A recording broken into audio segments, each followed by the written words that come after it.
And yo, the Sports Bag Bros podcast is back on for the second time this week. This is Thursday, and we're getting into the world of sports. There isn't too much you have to say about what's going down in sports right now because some of the most historic things are going down, specifically in the NBA with the playoffs, and we will get into that. What is going on? What's happening? I just want Bro, to say if I seem a little off today or I'm not quite myself, you can see my jersey hanging in the background. My favorite baseball player of all time passed away today. Rest in peace, 44, Chet Lemon. yes. I know there have been many electrifying players, many great players, but for me, nobody was more fun to watch than Chet Lemon running down fly balls in the gap at Old Comiskey Park. Center field was 450 feet, I believe, and he would run down damn near everything. You had to hit it 451 feet if you wanted to burn him. So rest in peace, 44. Yeah, I didn't even know anything was wrong with him. I hear that he was sick. He passed away because of the sickness. It's been bad in the past couple of months. Didn't know anything about it until now, and I hate to hear about it now. Anytime one of these players, legendary players or otherwise, if you attach yourself to a player or a team, you kind of feel a little bit of your childhood going away because you picked these players when you was a child and you just ran with them. Yep. Even when they retired, you still kept them in your heart all these years as an adult. And then you go back to it. Yeah, this is still my guy. And a chip away at the childhood comes again with Chet Lemon. I can only Yeah, imagine. very well said. Yeah, and And I I can tell only you imagine. what, for Chicago fans, it's been a rough few weeks. We lost Steve McMichael, Yeah, like 3 weeks ago, a month ago now. RIP 76. yeah, I remember. And the thing about those situations is, these guys are sick. We knew about McMichael for a while. We spoke about him, and still, when it happens, it still hits you. It still hits you, and it's in all the tributes and how they memorialize him. It just hits you. And even when you're not a Bears fan, like I'm a New Yorker, so typically wouldn't be a Bears fan, but you can't forget that '85 Bears team. I think anyone who's watched football around our age, if you know anything about a team that's not your team, you'll think about that '85 Bears team just as well as I think a little younger guys may think about that 2000 Baltimore Ravens team with Ray Lewis and the rest of those guys. But anyways, yeah, just pretty tough times in Chicago. Maybe it'll lead to something even bigger. Starting with a new pontiff coming from Chicago. Come on. How can you start it off? Yeah, supposedly, I don't know. It's funny. Cubs fans were going crazy. Hey, we got a Pope. He's a Cubs fan. Wrong. His brother came out and disputed that, saying he's always been a White Sox fan. So get your ass out of there. He's not a Cubs fan. But anyway, let's get to Let's get to basketball, that man. basketball, Get to the bro. positive. All week, all season long, we talked about what basketball wasn't delivering. And if the playoffs came, is it kind of like incidental? Nothing really to it, just waiting for someone to get coronated, probably and likely the Boston Celtics. Now we come into the playoffs and nothing but a morass, disarray, excitement if you're on some teams, and disappointment if you're on others. We go into the second round of the playoffs with two formidable underdogs leading 2-0, going home. Yeah, I can't remember because you've been away for a while.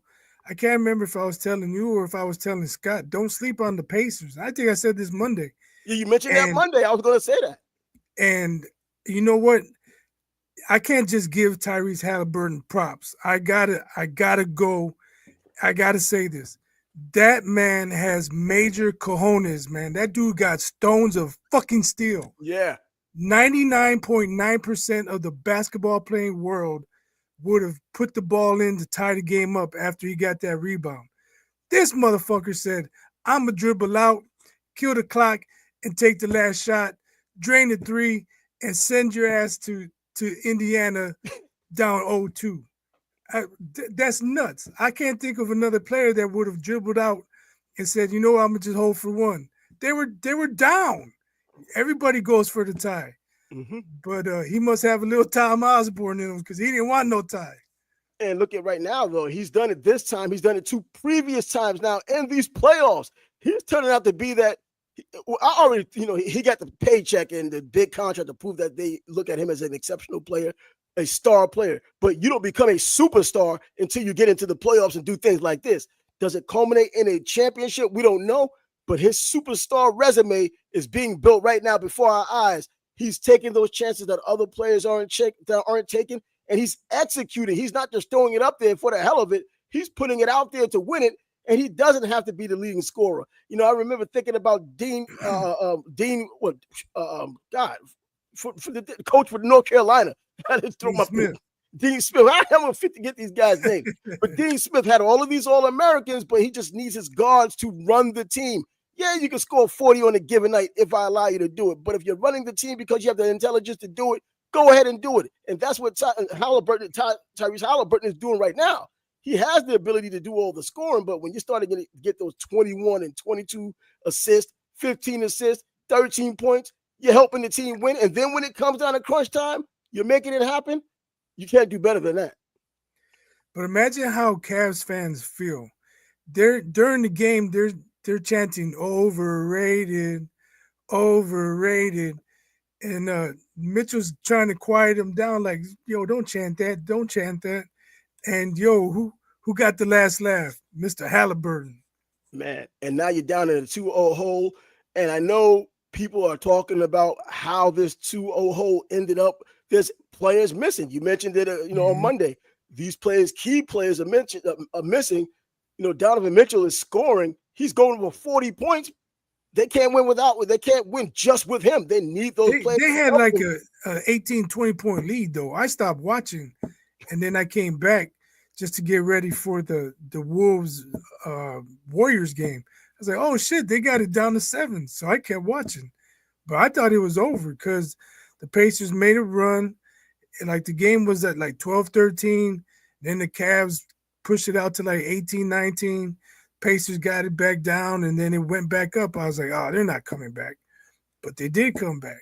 So you can say injuries, they're missing this player, they're missing that player. There's no excuse for blowing a lead at home that large. Yeah, that's true at home. And, you mentioned it on Monday. Donovan Mitchell is just going lights out. It's not like he's the problem. But if they can't win when he's scoring like that, well, they're not winning when he's scoring like that in game 2. And now what's left? You go on the road. I don't know what the availability of any of these players who are injured, what it is coming into this third game on the road, and how much does it help? They have to be a demoralized team, or they could be thinking, this is the reason why we couldn't just put a lid on it. Our leader was doing what he had to do, but he didn't have his players that helped him get that record and help him dominate the team all season long up until now. But this is the playoffs. It's a grind.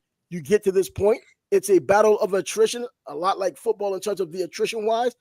A long season. Now you're in the playoffs. Who's going to be able to survive? A lot of those players aren't surviving so far. They may come back. And now Steph Curry on the Golden State Warriors may not come back. Yeah. So I doubt they're saying a week maybe. I'll be shocked if he comes back by game 5 or game 6. Hammies are no joke. You come back too early, you just absolutely. Make it I've worse. dealt with a hammy. It's like a hamstring injury. That's not a joke. And then when you consider how much running around he does, sometimes he runs close to 2 miles a game. He needs 2 good wheels to do that. He needs 2 good wheels to do that. So I don't know. And I was shocked that the Warriors actually held on and won the other night. And, people are talking about, and he eliminated KD last year. He eliminated Jokic. This year he eliminated LeBron. He has a chance to eliminate Steph. Well, that's kind of out the window. But if the Warriors somehow win this series, all that face of the league, Ant's the top dog, that talk is done. I've been saying that. So I've been saying exactly that, man. And I'm not saying he's not right now. I'm just saying he's a talented hell, but he's got to perform. If they lose this series without Steph, then look who showed up. I'm only here for a few minutes, What's man, up? because I told Trevor I left you a message, but you didn't read it, man. Jermaine, the Knicks fan. The Knicks wins and he shows up. But hell, big time lifelong Knicks fan living in New York, MSG, all of that. You know, we saw all the viral videos of these Celtics fans talking about how bad the Knicks were. Everyone was pretty much on a consensus. This is going to be a 4-0 sweep. As a Knicks fan, I was thinking 4-1 perhaps, but we see how it's going down. And the Knicks is surprising the hell out of not only the Celtics, but some of these Knicks fans. Yeah. So Scott says don't count out the Celtics. What do you guys think? Scotty the G, come on. Don't count out the Celtics. You know what? You can't count out the Celtics. They probably aren't as good as last year, as he said, but they're still the defending champs. There's still pride there. And there's players on that team, and we've seen the Knicks get a little bit schizophrenic every now and then. Sometimes they're good, sometimes they aren't. They're inconsistent. But this is the playoffs. You would hope that it would be a different complexion. I'm not going to say I'm expecting them to implode when they get home because the Garden is one of the hardest places to play. But these are the defending champs. You got to give them that credibility. Oh yeah, I give any the defending champion in any sport until they knocked off the crown. I always give them the benefit of the doubt. That's true. Even if it's the Celtics. I know probably both of you guys remember the Knicks had the Bulls and MJ down 2-0 one year. 93. Don't bring up that painful moment. Big difference though. The Bulls were going home. The Celtics are going on the road. So if the Knicks get one, go back to Boston up 3-1, I think it's a wrap. Oh yeah, Boston has to win both games. If the Knicks can get back to Boston 3-1. I'm feeling a whole lot better. In fact, I'm starting to think about a damn championship. I mean, seriously, man. At least go into the freaking finals. And we're not talking about an asterisk like they did with the San Antonio Spurs years ago. We're talking about a legitimate shot like the last time they were there with the Houston Rockets, losing and then OJ stealing our shine. Outside of that, come on. Yeah. I was living in Virginia Beach at the time, but yeah, that was messed up. No. Stephen A, yeah, he did think the Knicks would get swept, but Stephen A's a fan with a fan. He's gonna be on Law and Order tonight too, but he's a legitimate Knicks fan though. People can be wrong. But he's still a Knicks fan, true and true. People can be wrong, man. He's not the only one that didn't think much of the Knicks' chances. Yeah, exactly enthusiastic. What's his name, Brian? What's his name? Brian Windhorst changed his tune a little bit. Now I saw a first take this morning with him and Kendrick Perkins. Kendrick Perkins got it in his behind. Yeah, Kendrick Perkins. Yeah, I'm glad that it's won, and I don't think it's easy. But like Brian said, if they're down 3-1, man, put a damn bow on this. And I think the Knicks have the team to do it because you have different players stepping up. It's not going to always be Jalen Brunson, even though he's unequivocally the leader of that team. But when Josh Hart can give you that extra something that you need, we know what Towns does, crashing the board, still getting the points. Doesn't have to be the leader in points. He just has to have that damn presence and giving those opportunities. OG steps up on occasion. Come on, man. Guys are taking their chances trying to get that light for the playoffs.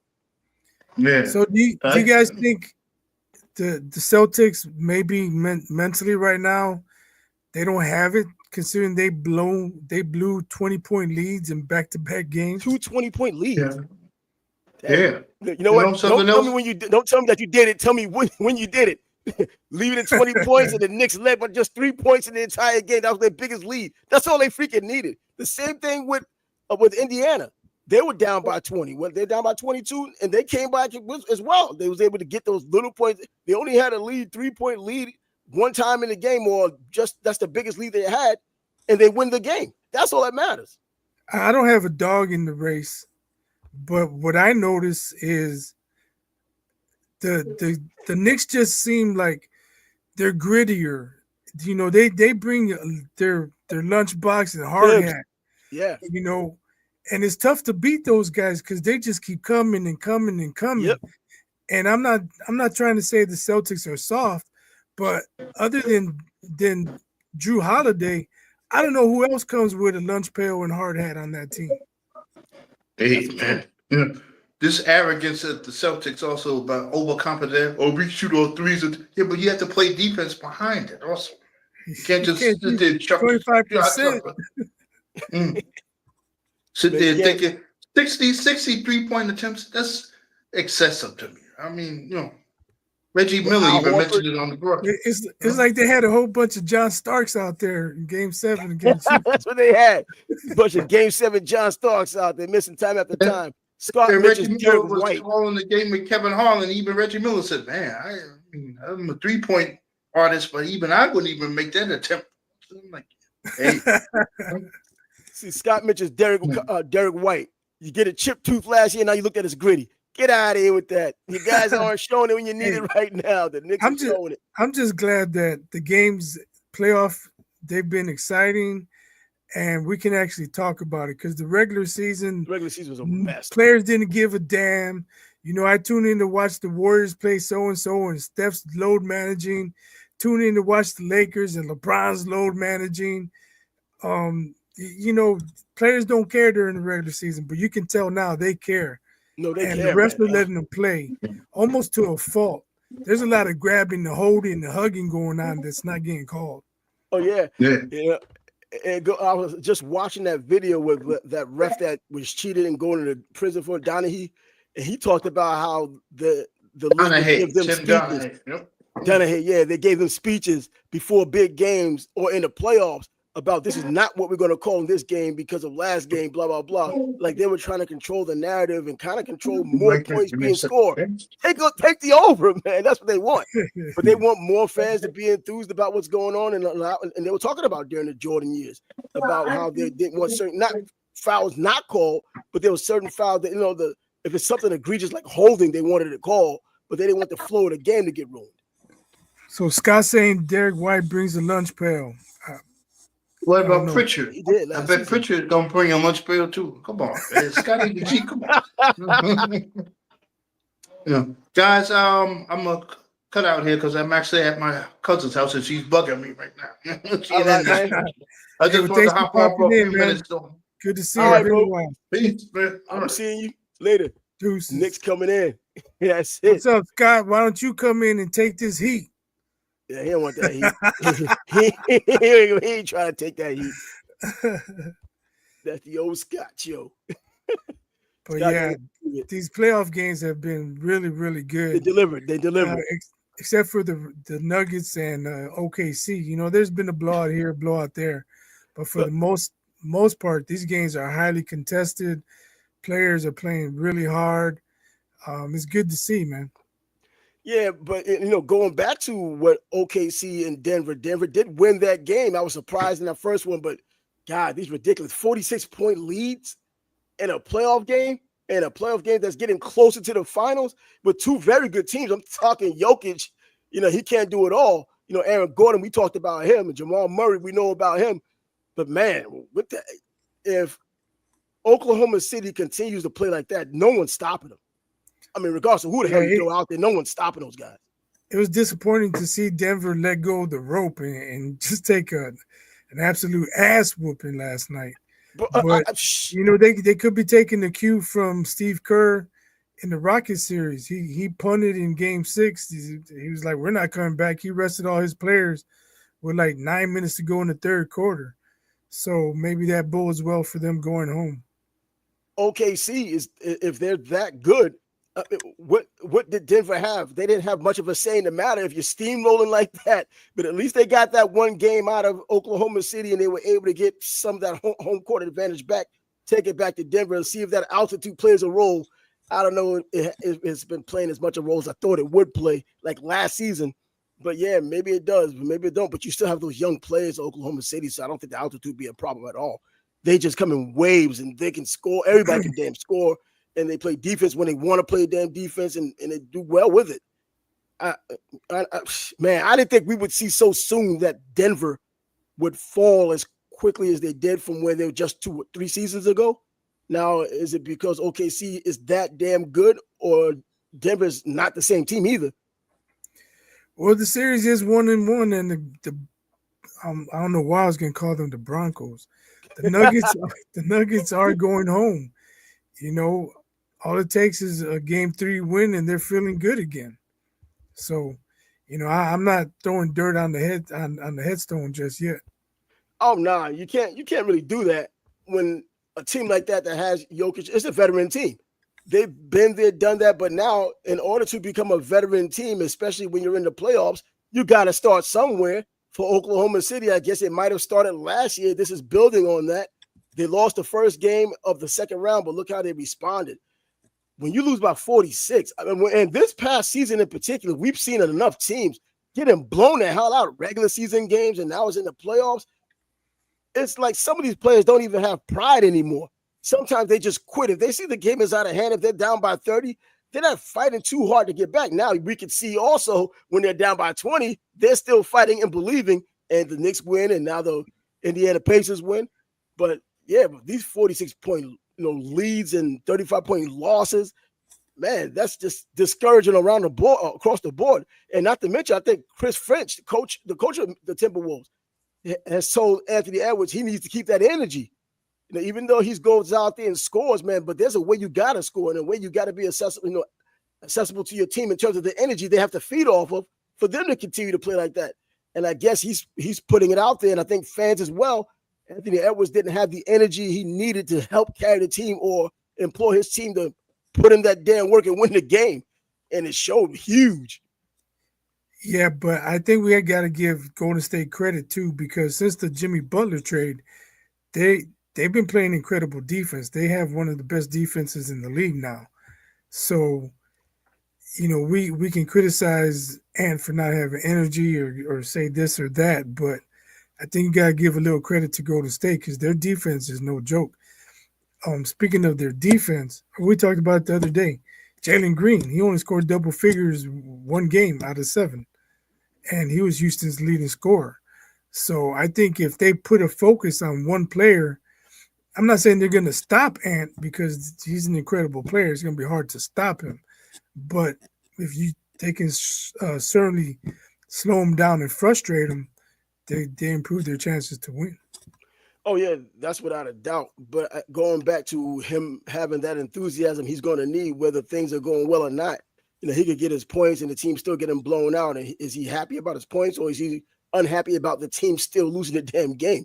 I just don't know how to tell that this day and age with the kind of players we have, where they're still looking at their stat box more so than looking at the win and how much consequence that win has, or even loss for that matter.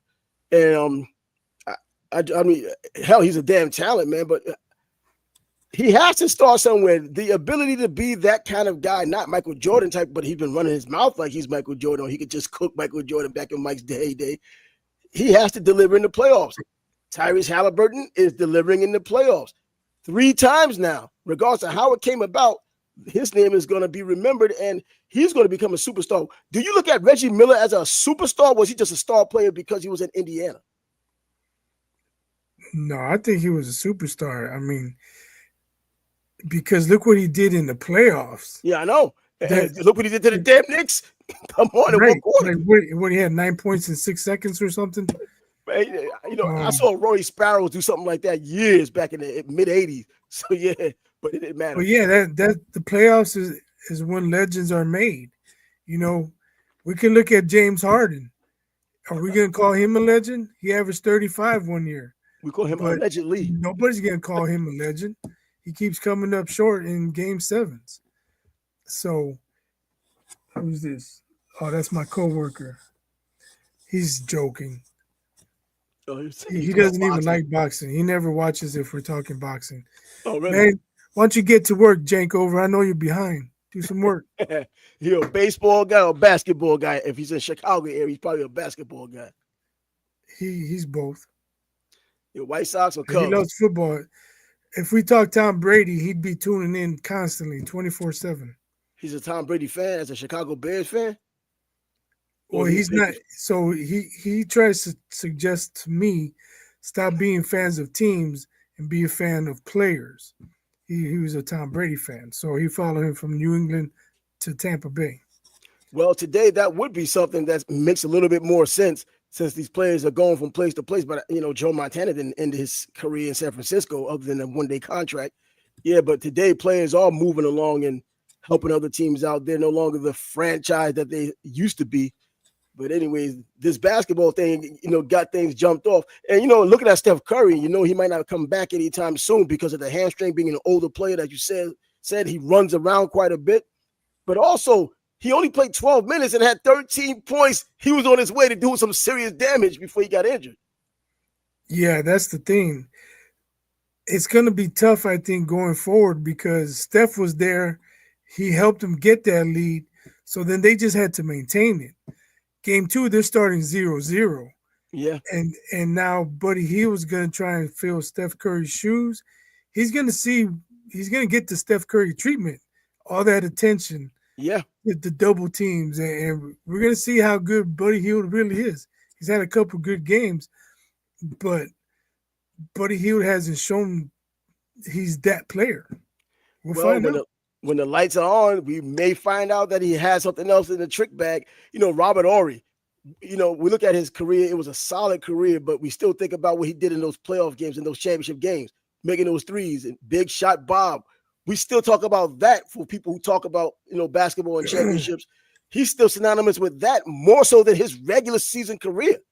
So, at the right time, but I'm sure someone who doesn't want to just be known for hitting a specialized three in a playoff game. You want to be able to have a great regular season and culminate with a playoff appearance. The thing about Big Shot Bob is he's always open. Because how the hell is he always open? Teams are busy guarding Akeem or Duncan or whoever. They're not focusing on him. So he was always open to shoot those shots. Now, to his credit, he made those shots. That's why he's named Big Shot Bob. That's right. But if he was on the Raptors, does he become Big Shot Bob? Because they don't make the playoffs. Yeah, and that's the truth. Well, Big Shot Bob only shows up in the playoffs and in championship games. That's how you end up getting the name. So wherever he's gone, if he was on that championship team, you kind of was able to get the ball to him, and he made it happen. Now we're saying that Hyde was a good player, always been good. Hield, Hyde. Scott, man, everybody would mention Scott's like, don't sleep on him. Don't sleep on him. Why don't you just come on the show, Scott? Don't sleep on them Celtics either.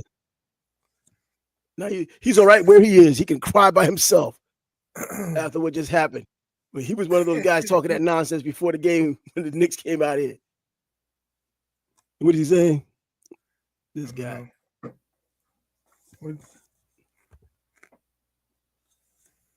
Didn't Horry blow some last second shots? I don't remember. Hey, the dude got 7 championships. So for real. Come on, man. I don't think he missed too many big shots. You know what I'm saying? He had 7 championships, and he had something to say in all 7 of those damn championships at some point. So, yeah, you don't get a name like that. He won't go to the Hall of Fame. He says it himself. He's like, bro, I'm not the Hall of Famer. But for the opportunity he had when he had gotten it, he made the most of it, splashed the hell out of it. Now, what do we have left? Tyrese Haliburton on his way to superstardom, doing it at the right time, up 2-0, comes back home. The crowd is going to go crazy up there in Indiana. I mean, absolutely insane up there. And will he be able to deliver in front of the home crowd without his father on the court? Come on, man. Yeah, just going home to Indiana. I don't know what the status is on the injured players for the Cavaliers. Their confidence is sky high. And the Cavaliers, that was a devastating loss the other day. Yeah. Not only to blow the big lead, but then down the stretch, the turnovers, the foul by Mitchell. That probably should have been a flagrant foul, by the way. They didn't call it flagrant, but they can say we gave the ball away. I mean, gave the game away. But that shot by Haliburton, man, he did them with no Vaseline, dude. Bro, man, I liked his game beforehand, but I didn't know he had this in him. And we don't know these kinds of things until they're able to get into the position to do these things. Just think about it. He misses the free throw. He gets the rebound. They're like, oh, shit, and then he dribbles out. They're like, oh, he's going to dribble out. Come on, let's D up. Splash. Fuck. You go up. You're up 2. You should have gotten the rebound, and then you lose just like that.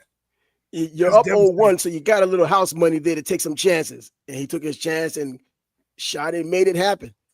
And so, and this Cleveland team kind of sort of reminds me, what was it, years ago when Houston had that ridiculously long winning streak, and it was during the season, and it didn't make a damn difference because they didn't do anything in the playoffs, and obviously didn't win a championship. I don't want Cleveland to be that team that started the season off as hot as they were. We're pretty damn consistent throughout the season. The odds-on favorite going into the playoffs, and then now this happens because they're missing players. No one wants to hear about the players you're missing either. Just like no one wants to hear about asterisks, whether it's San Antonio's asterisk or whether it's Milwaukee's asterisk. No one wants to hear about that. They just want to hear what you did, when you did it, and how good was it when you did it, and what was memorable about it so they can continue to talk about it for years. Yeah, so to me, I think it's crazy because not so much crazy, but we got all these superstars in the league, and then people who we probably considered like on the bottom tier, under the top stars, they're the ones who are shining in the playoffs. Brunson and Haliburton, Buddy Hield, like how many runs is Hield below the top players? But he's been balling. And that's the deal. Had to him. Jalen Brunson is not a superstar. He's just a Knicks star right now. In New York, they'll tell you he's a superstar because they think anyone that's doing well for them is a superstar. But throughout the league, he is that lower rung below the other star players you talk about. He's not on the level of Anthony Edwards. Hell, is he even on the level of Trae Young? I don't know. No, I'll take him over Trae Young any day. I mean, in terms of star power. If Trae Young is in New York, he gets the same attention Jalen Brunson is getting. But in overall game, I'll take Brunson. Trae Young's got to do it in the playoffs to get the attention. You know what? He thought he had his opportunity in the playoffs a couple of years ago when he was playing that nonsense in Madison Square Garden, and we thought we would get a chance to see him over and over and over. I don't know what the heck has happened down there. His game is not really falling off. He's still scoring and doing what he's been doing. His organization hasn't done a great job of getting more players around him so that he could be more consistently going to the playoffs. It's kind of like if a tree falls in the forest and nobody's there to hear it. Does it make a sound? Yeah, right? I just used that analogy yesterday. I was something completely different. But that's the damn truth, man. Does it make a sound? But just name some of the superstars in the NBA right now. Not stars. Who are those first rung of the ladder players that we talk about right now? Is KD still one of those guys?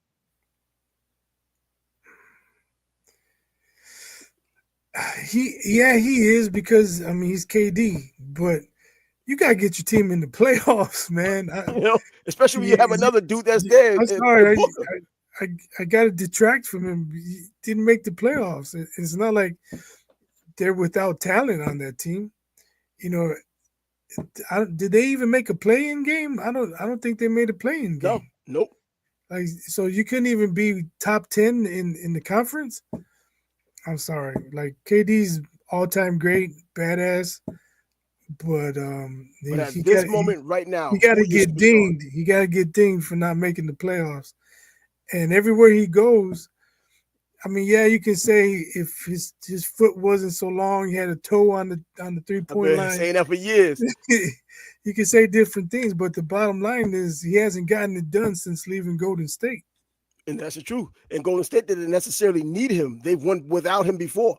And then they won again when he wasn't there. After, right? I'm saying before and after, man. This is before and way, way, way before, like they said.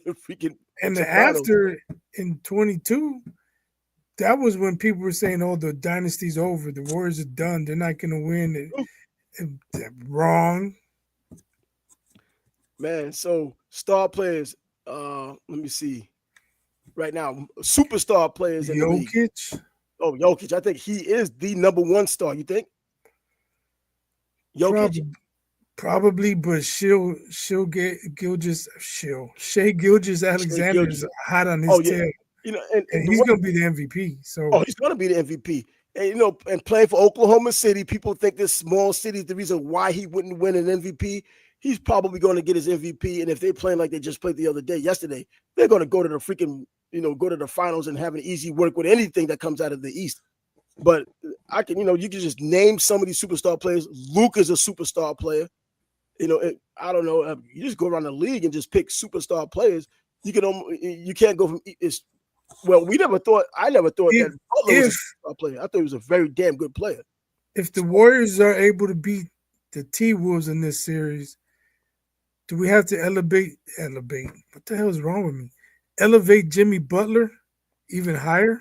We've been on Jimmy Butler for a minute though. When we was back I'm just saying he took a scrub ass Heat's team to the finals. That's it. He was a And freaking dog there, man. If he somehow gets the Warriors to beat the T-Wolves without Steph, and that's an accomplishment. Oh, absolutely. Because now he has to take over, and we'll get to see how, like you said, Buddy's going to get his shot to be Steph and get the pressure that comes along with being Steph and see how he responds with these lights on. We've seen these younger players or even good players trying to become great now that they're in the playoffs, trying to get their chance to become champions. And, it's an exciting thing to see, but, who wilts under that? What are the star players that were known to be stars? Who are they that may wilt under this pressure right now? I mean, man, with Tatum, we look at Tatum, the way he's playing or the way he's not playing, known to play. When he started off the season hot, we were talking about him being MVP after the first 10 games. Yeah, he came out like game busters. Like he had an axe to grind. He had a chip on the shoulder. Because of the Olympics, we thought. He couldn't keep it up for 82 games. And now in the playoffs, his shooting is off. He's just, I don't want to say he's not a dog, but he doesn't look like a dog. And then if he's not making the shots, he's easy to criticize. Yeah, he is easy to damn criticize. I'll tell you who to watch out for in the coming years, Boncaro. Who? Boncaro for the Magic. Well, he and Chet were two of the dudes I was jumping on before when they was in high school players and then eventually going to college. I mean, it's almost like right now with Cooper Flag coming out. You watched him and some of these, if you keep up with that kind of thing and the recruiting, you saw him at 14 years old and 15 years old, you kind of see where the trajectory was and where the push was going to be, only if he got better. And hell, he's gotten better. Now he's going to probably be the number 1 pick overall in the draft. Oh, Scott's asking for the link. Yeah, I know. I sent it to him just now. Oh, okay. You know who, if he gets a jumper, is going to be a real problem? Amen Thompson. If he can develop a consistent J, that dude's going to be a problem, man. He's so athletic. He's still young. He's very young. Yeah, it's hard to keep him off the glass. If he improves his handle, you're not going to be able to keep him from getting to the bucket. And if he has a J, you can't slack off him. You're going to have to play him honestly. Man, there's so many young players coming. Kate Cunningham was another one of those players I was looking at. And to see that Detroit has gotten better that fast, and now Houston doing a lot of the same. They kind of came up together because just 3 seasons ago, they were absolute trash, abysmal. You would never think something like that would come from a place like Detroit, especially. What's up, Scott? Hey, guys. What's up? Don't drink that water. You'll have to go pee. That's not water. That's not water. That's why I just did it. Took care of it. Whatever it is. Shout out to the Pope. Shout out to the Pope. Yeah, Chicago Pope, man. Yeah. First from America. It's funny. I saw they already have him. The old White Sox logo is the Pope with the Pope hat, whatever it's called. Yeah, I heard they tried to put that Bears cap on there, and you had to pull it off. Well, Cubs, not Bears. Oh. Yeah, we had to straighten that out. Yeah. Someone decided they want to lie about him being a Cubs fan. Come on, man. His brother had to kind of put a stop to it. But hey, God bless you those guys are Cubs. talking about young teams. Those guys are exciting. I thought Detroit would go further. I think Cade's an exciting player, and they've got a good young nucleus around him. But I think you guys were talking about Tatum too, and he's more like a quarterback than like. He doesn't have that mentality of maybe like a running back or a wide receiver or something like that. He killer instinct? Yeah, he doesn't have that. I don't think he's got that killer instinct. He's a St. Louis dude. He's supposed to have a killer instinct. Yeah, I don't know what it is, man. He's just like he's a little more laid back. And I think that's okay because you've got guys who, you've got, guys like Jalen Brown who will get up in your face and turn the ball over every time they turn around. And, I think it's nice to have some even keeled. You got him and Horford, those guys are kind of the adults in the room. But, like you guys said, they haven't been getting it done so far. like I said a couple of weeks ago, this team is not as good as last year's because they play a lot more ISO ball and not as much team ball. How much are they missing Porzingis? He's got like a mystery illness. Yeah, dude. Speaking of guys who need to step up, man, that's number one. That guy needs to step up, and that was part of why they won last year because when Tatum started if he's sick and he can hardly play, he can't expect him to step up. This guy's always injured or something. Get a B12 shot or something, man. It's the playoffs. Hell, last year he came back, dropped a few points, and went back on the IR. Right, and there's always we've talked about this. Tatum, that was an injury though. He's sick. And they haven't diagnosed him. They don't know what he has. Oh yeah, maybe they think somebody Ebola or some shit. Coming back from injury is one thing, but having something and nobody knows what it is, and you feel like shit. Or no one's reporting what it is. He feels like crap. Can't get out the bed. Yeah, I bet. And these athletes have access to everything. Yeah, you had to deal with that, didn't you, Trav? That mystery illness recently, man. Oh my God. I got lucky, man. I never got it. Every one of my family got it. I didn't get it. With no mystery. Shoot. Damn.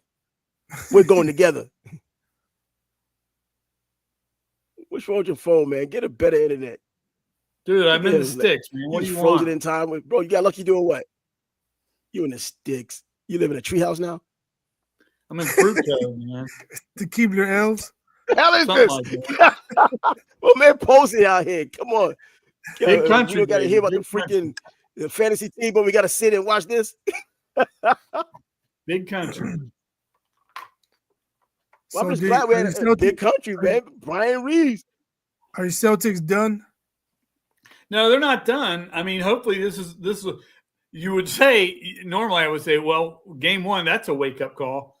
Yeah. I mean, if this isn't a wake-up call, I don't know what is. So, they've obviously got to go to like you guys were talking about earlier, they need to win both games there, which they should be able to do. They had the best on the road record this year. So if they play as well as they did, and you got to play better in the playoffs than you did during the regular season. So, I mean, when you have both, if Porzingis is out and then you have both those guys, both your top guys, if you have Tatum and then Brown laying eggs, then you're really going to struggle. So either one or both of those guys needs to step up. And if they're without Porzingis, then they need White and Holiday to come through. Because I heard you guys trash talking White, man. White is a we're not trash talking him. No, you brought him up. I just said he chipped the tooth last year. Now he's still playing. A lunch pail player. Come on, man. I mean, he's a tough dude. He's a tough player. Man, dude can play. He can play. Just hadn't played well so far against these Knicks. And I guess Hauser's out. Hauser can usually provide some 3-pointers. Pritchard can too, but they're streaky. Those guys are streaky. So I don't know. I think your big two obviously need to step up for this. Hopefully gets over this mystery illness and, can earn all that money he's being paid because, dude's out injured stuff all the time. And they knew that coming in because that's his rep. I mean, the guy can be amazing, and then he can just stink. His rep is being sick or being injured or just not being available at all. Right. That's always been an issue, but now he got one championship with them. If he wants another, hopefully it's nothing contagious, and he can step up. So you're not worried that maybe the Knicks have so much momentum and so much confidence now that when they go home, confidence. When they go home, they're just gonna put it to the Celtics. I'm definitely worried because I mean, they've got a good team. They got the original gangster, OJ and the newbie. They've got Brunson and they've got Josh freaking Hart showing it. Cat's been showing it. Cat going for 17 rebounds, man. You know it, man. He killing on glass, man. Yeah. So yeah, I'm definitely job, window washer. But if the Celtics don't win the third game, then it's 1, 2, 3 Cancun. Yeah, here comes Cancun. Yeah, true. Exactly right. And that'll be interesting to see because word on the street is they can't keep both of the big two for another year. And Trav, I think my feeling is see you later, Jalen Brown. So you've been saying that for years, though. I know but now's the time. I just don't think overall he was great during the finals last year. I'm not going to sell him short on that. But it's just every time I turn around, the dude's blowing a layup. He's turning the ball over. He's just doing something dumb. And then he's got always a championship though. Yeah, I know. But then he's always complaining. He was the MVP. What's that? He was the MVP. I know, but he was complaining. I don't know, dude. Dude's always complaining. Yeah, he was in trade talks. I'd be complaining too. For what? Yeah, right? for making more money. He was in trade talks. His name was being bandied about. He should be. That dude was making more money, not last year, but the year before. He was making more money. I'm just saying, you don't want to gotta be upset because they're talking about trading him. The dude's going to be upset either way, the way I see it. So, Yeah, but I'm just saying, it was like 2 or 3 years ago. His name was all over trade rumors. Yeah, that was probably just by that too. That's probably just me starting that rumor. Nah, but yeah, for years you've been on this guy bandwagon trying to get him out of Boston. He gets you a championship, gets the MVP. You still want him out of there. Get out of here. What's the deal with Tatum though, man? He's got to be more consistent. Yeah, I mean, he definitely does. Tougher, man. He got to be more aggressive. We talked about that in that, you never hear him in the MVP discussion because as good of a player he is in the regular season, he tends to, disappear in the playoffs. But it's a regular season award anyways. Ooh, he was out MVP the first 10 games. that sounds like you're talking about James Harden to me. Oh, I know. We compared him to Harden. I don't think he's going to get stuck scoring 9 points or 6 points in a freaking game. Tatum will shoot the ball regardless if he's out. Harden just doesn't show up. Tatum just misses a lot of shots. Yeah, but Tatum. I don't know. I wish I would have watched these games closer. From what I heard, they're they kind of look the same, and that the top two guys weren't showing out. And then the rest of the team, well, they were up by 20 at one point, and then they blew it in the clutch. So, yeah, 2 points. It was up by 20 and blew it in the clutch. 2 times they were up by 20 and blew it. I know. So yeah, they've choked. They're choking dogs, and I had a feeling, they like all this ISO ball. It's only going to work so long. Once you're not hitting your threes, you got to have a backup plan. I don't think this coach has a backup plan, but, to an extent, I don't care. Horford and Tatum should step up and say, we need a backup plan and have it ready when the threes aren't falling. Yeah, Al Horford, they've been using him as that old horse that can just hit those threes when he needs to. Maybe the old legs can't pull it off anymore, even in a playoff game where he's not getting a lot of burn. I've counted him out too many times to ever do it again. Well, Horford. No, is the problem they're playing ISO ball in late in games. 4 guys are just standing around watching Tatum. That's or the other way around, or Jalen Brown, or whoever has the ball. Either way, don't do that. I mean, set a pick for him, and or once you set that pick, roll off of it to where you're open so they can throw it to you. And see, that's where I think the difference is. If you're Jason Tatum and your guy rolls off and he's open, Jason Tatum's going to see you. He's going to hit you. Jalen Brown's not. He's going to look at the ball and dribble until he wants to shoot. Well, he waited too long to pass the ball last night. He should have gotten rid of it earlier, but then his pass got thrown away. And at the end of the last game, they just ripped the ball out of his hands. So. We didn't get a chance to ask you about Houston in the national championship game. You got to get a shot off. Yeah. Oh, God, that crap. Oh. Yeah. I'm saying that's 2 games in a row. Celtics didn't get a shot off. Yeah. Yeah. We didn't get your thoughts on Haliburton and what happened in Indiana and what he's been doing now the past 3 times he's been making these types of plays during the playoffs. Dude's a beast. And you guys probably remember a few years ago in Sacramento, they had Haliburton and they had Buddy Hield. And those guys were awesome. But then they got De'Aaron Fox and they let those guys go. And those guys are still really good, in my opinion, even though they're on different teams now. And now Sacramento doesn't even have De'Aaron Fox. So I don't know it's terrible, man. Yeah, well, we got a chance to see him down in Orlando. Yeah, Was it last year? They're the Bulls West. They traded Fox and Hoarder and other guys. Right.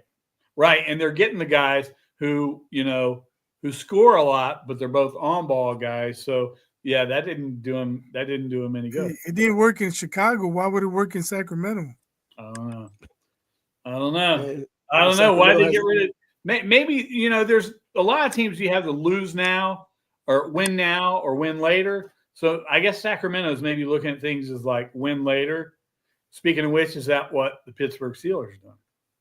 Well, Mike Bibby's in the building, at least in the city of Sacramento, coaching at Sacramento State. Maybe that may be some help for the Sacramento Kings. They haven't been worth a damn for anything long term since the Maloof brothers owned the team. What's going on with the Steelers, though? Well, the Steelers traded Pickens away. Yeah, I guess they traded both the quarterbacks away. And people are saying, are they waiting on Aaron Rodgers? I don't know what they're doing. And why would you wait for Aaron Rodgers the way the Jets waited for Aaron Rodgers and this nonsense we ended up having? Now you get rid of one of your best young receivers. He's also, I think, was a cast in the locker room anyhow. He's down there with CeeDee Lamb. They can't get him the ball anyway, so it's true. Now he's down there with CeeDee Lamb in Dallas. Can they get him the ball? Is Dak going to get? I don't know. Is he going to be consistent enough to get the ball to him? Yeah, we don't know anything until it happens. I'm just happy about what's going on here in Jacksonville. Now that Travis Hunter's like the newest star here, and every time there's some type of news to talk about, Travis Hunter's at the top of the list. So we're getting to see kind of walk with him as he's becoming a Jaguar and whatnot. All good, man. This is going to be a great upcoming season. I may just show up to a game or two watching these Jaguars, although not a Jacksonville Jaguar fan. I'm a fan of people more than a team. When you get a chance to cover teams, became a fan of people like Fred Taylor when I was covering this dude. How can you not like that guy? Yeah, great Gator. I know you love these Gators. No, Fred Taylor was just happy. He was a good dude, man. He's genuine, and you can just feel that vibe, man, when you just talk to him on the air. Off the air, didn't matter. And he pulled an Emmett. He didn't tell anyone. He went back to school, got his degree. Yeah, great. I'll tell you what, if he gets into the Hall of Fame, man, he needs to have Tom Coughlin come speak to him, because Tom did some excellent things for him with the Jaguars, developing him as a person, things that are never going to be talked about, behind the scenes, developing him the way he had, and of course being his head coach. But yeah, there's a lot to be said about what the connection he and Tom Coughlin had behind the scenes, and what Fred was as a Florida Gator and what he was as a person, as a Jaguar early on, and just continued it even when Tom left. Absolutely. Yeah. I wonder if this whole Travis Hunter thing, though, is this because this is always the most dangerous time to be a fan before the season. Before the season starts. I saw something, and I highly doubt it, but something about he's going to wear 21 on defense and 12 on offense or something. Cut it out, man. You got to sell two jerseys, man. Come on. Change his jersey. I was like, that can't we saw that at Miami games. The Miami Hurricanes. I didn't have time to look into it. It's just something I kind of came across. That's crazy. I was like, that can't be real. The NFL can't let that crap I figure happen. you're down in Jacksonville. You might have a better, more insight. I don't. I haven't heard anything about that, man. What I've heard, but it's kind of secondhand, is he's going to be more on offense than defense. Oh yeah, no, that's what it was said when he came through the door. He's going to get his package for his defense, but he's an offensive guy coming in. They got rid of Davis just yesterday. I think that was a good deal, getting rid of him. That dude dropped anything that was available for him last season. Yep. I'm big game Davis. How did he even get a name like that? Come on, big play. Davis was. Shoot, Buffalo. Maybe they can have a reunion up there. Drop some of Josh Allen's passes. Come on, man. Yeah, he caught. Justin Tucker got cut. Did we talk about that? Oh yeah, we didn't talk. I was going to talk about that the other day, but I forgot all about it because we were talking about. So did I. He got released. I wonder. It's that nonsense that's happening off the field, and his misses last season. That is why he's gone. It's not just. Yeah, I was wondering that because he did have a poor season, but he stepped up in the playoffs. He looked like the real Justin Tucker. But they did draft a kicker. They started doing some things off the field, and that's what got it. They got that bad cloud over him, and now the Deshaun Watson cloud is coming over a lot of cats. He can't play the race card, can he? No. Well, you can try. And He's a McManus, minority in the NFL. Yeah, why not? same thing happened to McManus, but then all the charges fell apart, and now he's with McManus. Green Bay. Who's McManus? McManus was the kicker. He was with the Jags for a while. Oh, okay. And then he went, I can't remember where he went, but maybe he went to the Commanders. I think it's about the defensive player that played for the Jaguars, McManus. You know, Wydell McManus, we had the show here in Jacksonville. I thought that's who you were talking about. No. I Wait didn't a mean minute. I to didn't hear throw about that in. I don't need McManus after me. That's for dang sure. Nah, this is even a right kicker. now, he looks pretty damn intense. He still stays in the gym. He's a Chicago guy, the whole nine. Yeah, I don't mess with those guys. Nah. Yeah, Brandon McManus. Oh, all right. You know, since we're still staying on the sports topic, I saw a video today on Butterbean. I didn't know he was doing poorly, and he was doing badly. This guy's a walk in the whole nine, man. But, you know, they showed how he got from that to trying to get back into shape and kind of doing things on his own. He was talking something along the lines of living to die, pretty much. He just, just stayed in the bed and kind of waiting to die instead of just living and just, being with his grandkids and the whole nine. But seems like he's getting it back on track now, but he was in a pretty dark place recently, apparently. I saw him in the Walker, and damn, Butterbean, he's not like, I don't think he's like, you wouldn't say he's Jake Paul. Butterbean, the king of the 4 rounders, he identified what he wanted to do, and he fought some dudes, even fought freaking Larry Holmes. I think that's equivalent to Mike Tyson fighting Jake Paul, but, he lost Larry Holmes. But Butterbean, man, he was a hell of a novelty. He knew his lane, and he just did some good things with it. But I'm glad to see that he's not as banged up as he was when this whole story started. Yeah. What's he look like? Is he still really heavy? Oh, yeah. I guess the atrophy of being an older person kind of got into him. He's not, and now that he's working out, he's actually looking better now than when he was fighting. He lost all that weight taking that Butterbean diet to get to what we saw. Now he's even smaller than that, doing what he's doing now in his old age and whatnot. And it seems like he's getting it back on. He's doing a little shadow boxing, hitting some mitts, hitting some bags. So he's getting himself down to a reasonable weight. He looks smaller than he was when he was fighting. So, he was huge. He lost about 100 pounds or more on that Butterbean diet that got him down to that big dude that we saw that was fighting the 4 rounders and still ended up fighting a damn 10 rounder with Larry Holmes.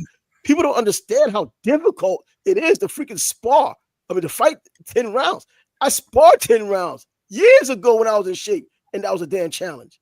Dude, Larry Holmes is no joke. And even the old Larry Holmes against a novice like that, whatever. Yeah. Speaking of big guys, we were talking big country. Jared Lorenzen actually passed away. That guy was Jared Lorenzen passed away years ago. 2019. Yeah. Yeah. He was. I don't know. He was just one of those guys. He was like way too big to be a quarterback, but somehow he pulled it off. He had his battle with his weight and whatnot. The Giants ended up taking him. And, he got some little bit of burn, nothing to really, but under that How Mummy offense, he put up some numbers. And, he made that ball like a BB. He was such a big dude. Get it out there. Yeah, but he died a long time ago. And I remember when he did. He's always has been one of those affable kind of players. People, period. Everybody liked him. I haven't heard a bad thing about him. I mean, even before he passed. Dude was almost 300 pounds. Almost 300 pounds. That dude was way over 300 pounds after his football season. After his football Wikipedia is saying he was 285, so I don't know. Oh, come on. Wikipedia is stuck in the past, whatever they're dealing with. That was probably, at his combine weight. Yeah, combine that with his other weight. Combine it, right?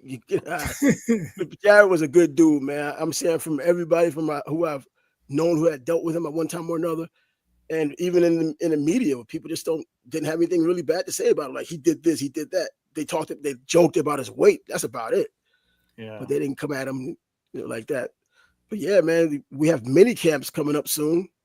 And before you know it, June is next month, which is just in a couple of weeks. And then you're talking training camps for the NFL the following month. Insanity already coming here. And baseball, no more torpedo bat nonsense coming from the Yankees or anybody in baseball. Yeah, what was that all about? I mean, I loved that for about 24 hours. Just a non-story that was something to talk about when they started hitting. different bats, and beginning of the season they were hitting all kind of home runs. So Why And are they're they still using the using same them? bats. what? They're still using them? Yeah, they're still using I the don't same know. bats, from what I I understand. mean, And Aaron they're Judge wasn't legal one of the bats, so teams don't really have a complaint. because they were using them last year. No one beefed about it. Right. And But anyway, back to basketball. Warriors and T-Wolves tonight. Yeah. Predictions. Pain. Well, well, I mean, Big Dog If Curry he dies, is out. he dies. Big Dog Curry is out, so Oh well, But there's no You're telling well- us don't sleep on Buddy Hield. Over under 20 points. on over Heel, 20 points. Yeah. I'll give Heel. He'll try too hard. Heel gets over 20, but I'm not I'm And sure if he saying about gets that. the under. Steph Curry I'm saying treatment, he under. They're does. gonna lock him up. I'm about to say It's gonna be up to Pajemski to knock down threes tonight. And he can do it. Not every night, but he'll do it a lot. He hasn't been doing it in the playoffs. I know he can. Yeah. I saw him do it during the regular season, but he's got to do it in the playoffs. Yeah. I think. Yeah, that's what I would do if I was. I would double team Heel. Right. I'm gonna say he probably gets maybe 15 or 16. Well, we'll find that out. We'll know the story on that come Monday. Because right now, damn, we've been here for another hour, bro. Well, we'll know it later basketball, this is tonight. where it should have We'll been know it earlier. later tonight. The game's tonight. Huh? We will know it later tonight. Oh, yeah, The we know game is tonight. I'm saying in terms of being able to talk about it on Monday when it comes to that. But yeah, man, being able to talk about it over an hour now, primarily basketball, this is what we were thinking about for the regular season, being able to talk a little It basketball. was hard, man. It was hard. It was difficult. Now these guys are giving you something to talk about. You talk about nonsensical playoff, play-in games, in-season tournament nonsense, whatever. And Much as I love football, man, football is a thief. Football is a greedy bastard, and it's always trying to come in and steal the headlines. And they do. In a few years, they're probably going to be NFL games every day of the week. Man, that's overkill. I kind of miss those days of where Monday Night Football was just Monday Night Football. There wasn't any Thursday Night Football. There was just Sunday football, and you just waited for Monday night. And that was Thursday night was cool when they would come out at the end of the season and like, oh man, there's a Thursday night game. Oh, at the end of the season, yeah, they made it. Now it's like overkill every weekend, yeah. And we got some high school jamborees here in Florida, so that's always a good thing coming up. So what Generals? Who? Oh, God. Generals. I'm not gonna say Legion because that's not what they were anymore. We're the Riverside Generals. Rails now. It's still Lee High School to me, baby. Yeah, right. The Riverside Generals. Leroy and Edgar forever in the backyard. Taking and Corky Rogers as your coach. Court. And just with that, we lost all our viewers. Daggum. Jacksonville. No high school football, especially Jacksonville. Hey, I went Midwestern there. Leroy Butler, Hall of Famer from Green Bay. Green Bay, yeah, exactly. We know that. Leroy Butler. I'm nationwide. Starts in the backyard, goes nationwide. Hey, look at Harold Carmichael from Reigns, Hall of Famer. Brian Dawkins from Reigns, Hall of Famer. So, one high school, 2 Hall of Famers, bro. It doesn't get much better than that. And then you still have Lito Shepard and Jabbar Gaffney and a few others. But anyway, let's beat it out of here, man. An hour and 3 minutes rolling with that. We still have one survivor out here. 2. I don't know who that was. 2 survivors now. Exactly. We'll catch you on Monday. We'll find out if Buddy can get his 16 points or try to get over 20. We'll know by then if the Celtics are done or not. Oh, yeah. Stick a fork in those green chumps. They're done. Easy, Until next time. Breakmaster. Deuces.